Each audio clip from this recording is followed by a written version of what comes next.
एक विश्वास, एक भरोसा। ये दुनिया के लोग कहते हैं कि होली का पर्व भगवान कृष्ण और राधा जी से चालू हुआ। ये दुनिया के लोग कहते हैं होली का पर्व राम जी और सीता जी से प्रारंभ हुआ। जिसने कभी स्कंद पुराण नहीं पढ़ी ना, वो कह सकता है कि होली का पर्व राधा और कृष्ण से चालू हुआ।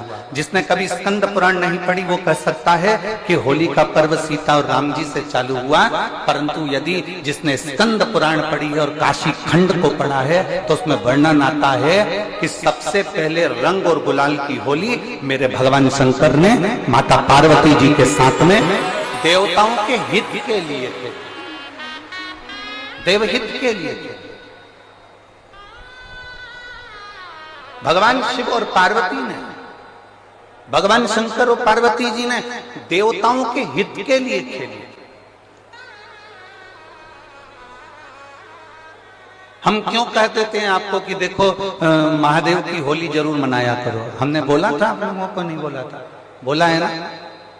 एक लोटा जल लो, रोज आप जल चढ़ाते हो, पर जिस दिन महादेव की होली है तो एक लोटा जल लो, उसमें थोड़ा अष्टगंध या चंदन या आप कुछ भी चंदन अष्टगंध मिलाकर, केसर मिलाकर और उसका रंग थोड़ा सा बदलकर महादेव को चढ़ाओ। उस जल को लेकर आकर अपने दरवाजे पर उसका छींटा दो, उसका कलर जाना नहीं चाहिए, तो तुम्हारी जिंदगी का भी कलर भगवान बदल कर ही रहेगा।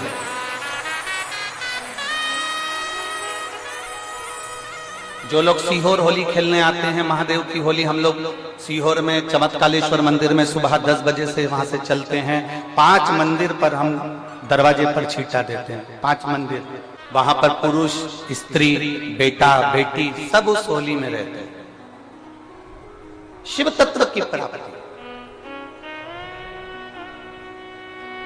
और जितने आस्था चैनल के माध्यम से कथा सुन रहे हैं, जितने लोग इस पावन कथा को सुन रहे हैं, महादेव की होली जरूर मनाओ। एक लोटा जल लो, उसमें चंदन घोल लो, या थोड़ा सा अबीर गुलाल डाल लो, या थोड़ा सा अष्टगंध डाल लो, या थोड़ा सा उसमें केसर डाल लो, और वो डाला हुआ शिव जी को समर्पित कर कर उसका छींटा अपने द्वार पर, अपने शरीर पर, अपने घर के लोगों पर अवश्य। शिव तत्व की प्राप्ति।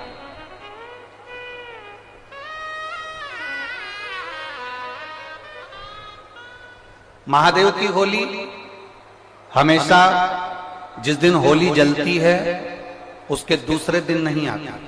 महादेव की होली जिस दिन होली जलती है उसके दूसरे दिन तो धुरेंडी रहती है, होली खेली जाती है उसके अगले दिन, अर्थात होली जलेगी उसका एक दिन छोड़कर फिर अगले दिन उसको महादेव की होली के रूप में स्मरण किया जाए। शिव तत्व की प्राप्ति। और इसके बाद में जब ये महादेव की होली हो जाती है तब 12 ज्योतिर्लिंग में शंकर जी के ऊपर ठंडे पानी के घड़े आना प्रारंभ हो जाता है।